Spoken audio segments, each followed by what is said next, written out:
If 20% body fat sounds like your dream, this video is going to be what no one tells you. It's not just diet and workouts. The hard part isn't what you think, but it is completely worth it. It changes your mindset, your energy, your entire life. I've gone from obese to 20% myself. And over the past 11 years, I've coached hundreds to do the exact same thing. This video is the full reality check. If you watch this, you're going to be able to achieve your goal because you're going to know exactly what's coming. So if you've quit every diet that you have ever tried, I'm going to show you something pretty cool. And it has to do with this quote here by Alex Hormozi: "To succeed, you just need to do so many reps that it would be unreasonable for you to fail." Now, he is a business guy, but this works for weight loss as well. If you keep trying and you literally just don't give up, I promise you will reach your goal. I hope that's encouraging to you because it is guaranteed.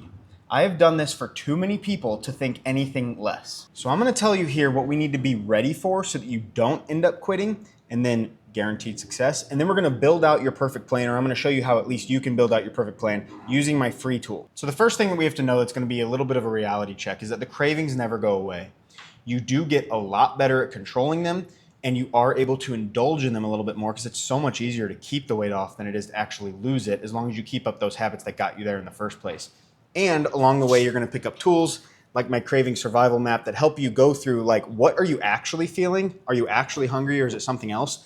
And then you go through this checklist, and by the time you get to the end of the checklist, in theory, you've completely forgotten about your craving. That is totally free, by the way, and it is a link in the description. But those cravings, as you pick up skills and habits that are going to help you overcome those, such as eating high protein, eating high fiber, and we're going to talk about this stuff, but you're going to get so much better at overcoming those. But it is important to know they will never go away. I promise. You're always going to crave pizza. I mean, who doesn't? We just get better at resisting it, and trust me, you will get better at it too. You're not a unique snowflake. I have seen too many people get better at resisting these temptations in their diet. The next thing we need to talk about is sleep. So if you are honest, have you prioritized your sleep?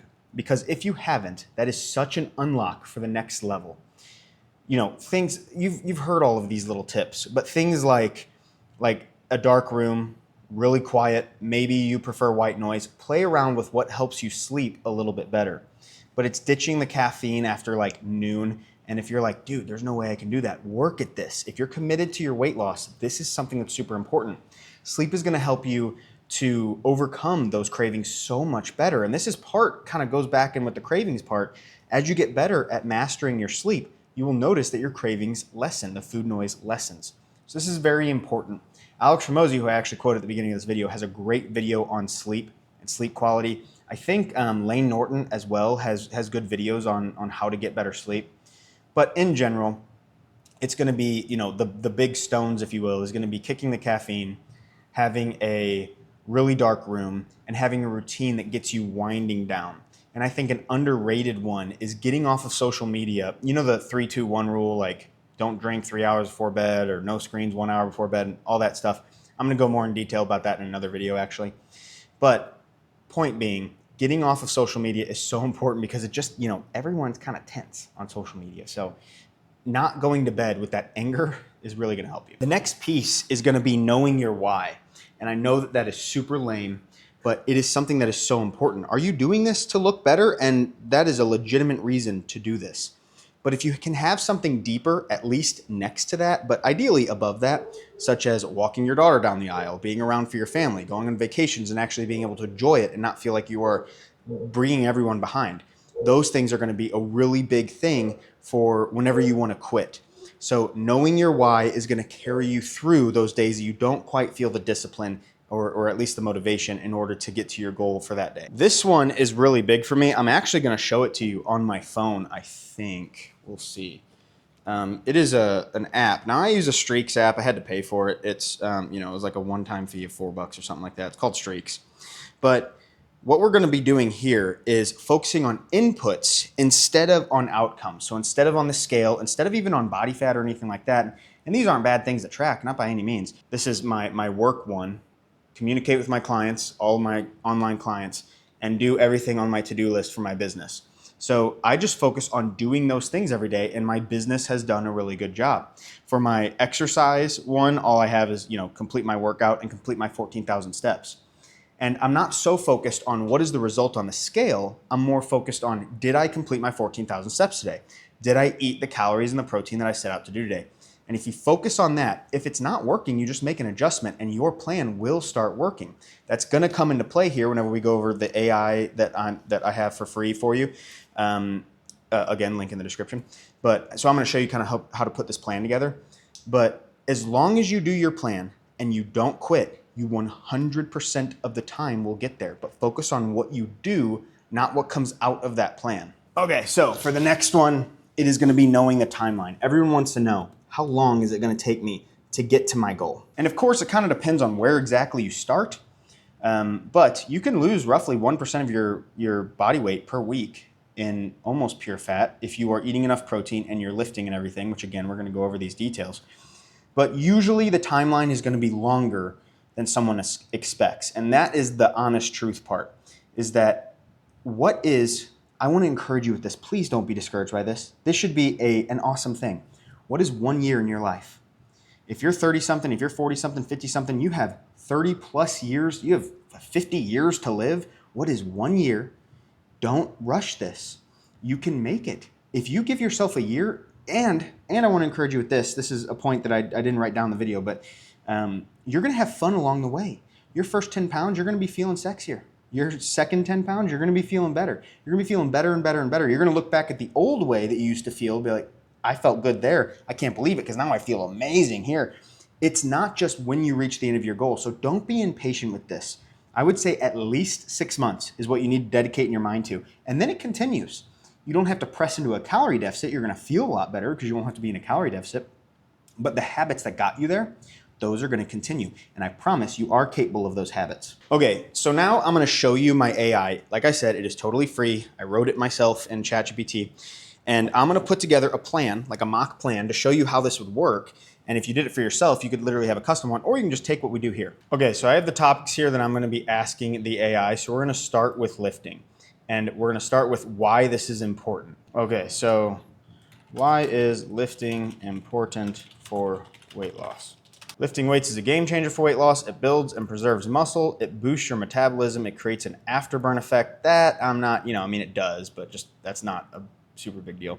It transforms how you look, and yes, you'll look better under that fat. It builds discipline and momentum, and that is 100% true. So how I would answer that is that it's going to increase the amount of calories that you can burn. And that's the increase the metabolism part. I think that's the most important.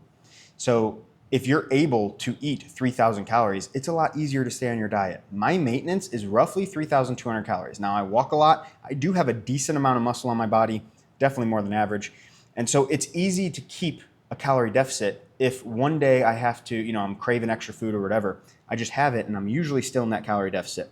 So a lot of people, they can lose weight up to a certain point and then they feel stuck. And I think it's because they don't have enough movement and don't have enough muscle increasing the calorie burn of that movement. So the next part is going to be how often. How often should I lift weights? Great question. Honest answer, it depends on your goals, and I'm glad it said that because there isn't a cookie cutter thing. But fat loss and muscle toning, 3 to 4 days per week is a sweet spot for most people. I totally agree. 3 days per week would be full body. 4 days would be upper lower split. This is perfect. I love it. A push pull split as well, but I like to do upper lower. For beginners, start with 2 to 3 full body sessions per week. That is great. It's not about training every single day. It's about progressively overloading your muscles consistently. That is also a great piece of advice. So if you're new, I would definitely start with something more like 2 to 3 total body workouts per week. There's no need to go to a push-pull right away. There's no need to go to a push-pull legs split right away. And even that, I don't think you would ever need to go to working out 6 days a week, push-pull legs, and rest day. That'd be 7 days right there. So I don't think you would ever need to. The amount of time you need to dedicate to this is very small to reach 90% of the benefits you're going to get from it. If you want that extra 10% and you want to be extra ripped, that is the hard part, the diminishing returns part.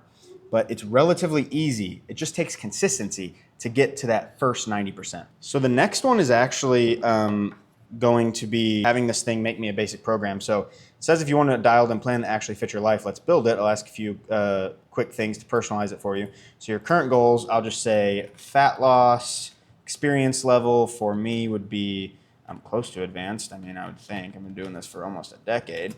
Longer than a decade, actually. Any injuries, sensitive shoulders, and then home gym or other equipment. So full gym, but also Olympic rings at home. and we'll see what it's gonna do. So day 1, upper body, push and pull, horizontal focus, ring rows, I like that, incline dumbbell press, seated cable row. So this just gives a program. You can do this for yourself, or you can pause the video right here, and you could just take this if you feel like you are intermediate to advanced. And this would be, I'm sure, a great program. I also really like this piece of advice: prioritize form control on push movements to protect your shoulders. That's true for anyone, but for me especially, that is true. If I'm throwing around the weights, I can feel it. Keep rest periods around 60 to 90 seconds to maintain intensity and fat burning.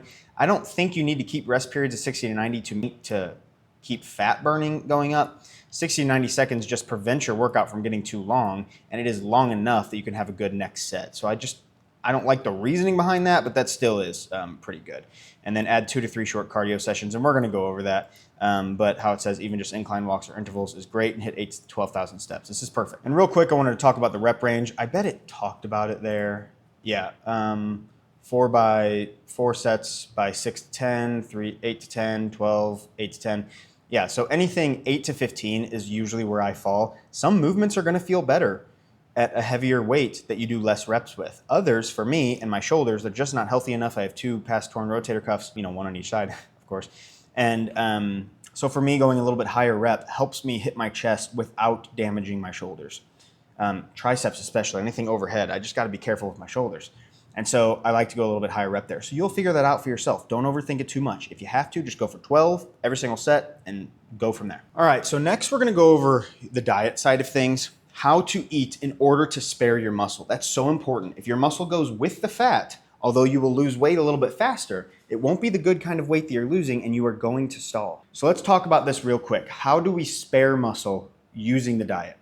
You are going to eat a lot of protein. 1 gram per pound of body weight seems to be pretty safe. You could go above that. They say like going at 1.2 grams during a cut is fine, but I really don't see a need, but you can if you want. It's going to keep you full and help you eat less calories, so it's certainly not going to hurt to go to 1.2 grams. It's just expensive because that's the most expensive macronutrient, and it might be kind of hard just to feel like, eating another chicken breast, so if you could have some more variety in there, that would be good. So 1 gram per pound of body weight and lifting consistently. That doesn't mean you need to be perfect. 2 times a week is all you need if you are lifting intensely and consistently. So let's talk about the intensity of your lifts just real quick. So at first, just focusing on form is going to be all you really need. Your body's going to be so new to this that you are not going to be, suffering for gains, that's for sure. But if you start, let's say 4, 5, 6 weeks in, you're still new, don't get me wrong, but you could start maybe pushing a little bit closer to failure. So lifting closer to failure means the bar speed, at least this is how I gauge how close I am to failure. If you're being honest with yourself and you're moving the weight up as fast as you can, or at least, under good speed, whenever the bar speed or the movement of the dumbbell or whatever starts to really slow down, you have to grind through that rep, you're getting really close to failure. And that intensity is what signals the body, this is how I think about it at least, it signals the body to keep, and if you're new to this, it's gonna be awesome, you're gonna be building muscle. Where do you think that energy to build the muscle comes from?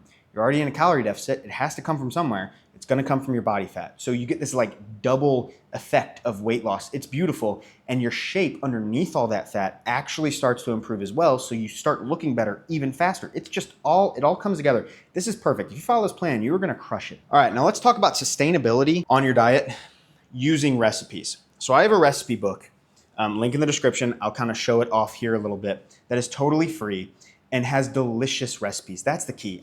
Whether you use my recipe book or not, get on Instagram and start looking up, high protein anabolic recipes or something like that, and the feed will start showing it to you. They are delicious. And if you can master, let's say 5 recipes. Let's say you do my cheesy Mexican protein rice, one of my lasagnas, and I can't remember another one off the top of my head. Let's say it's the sheet pan chicken and rice or chicken and shrimp or whatever it is in there.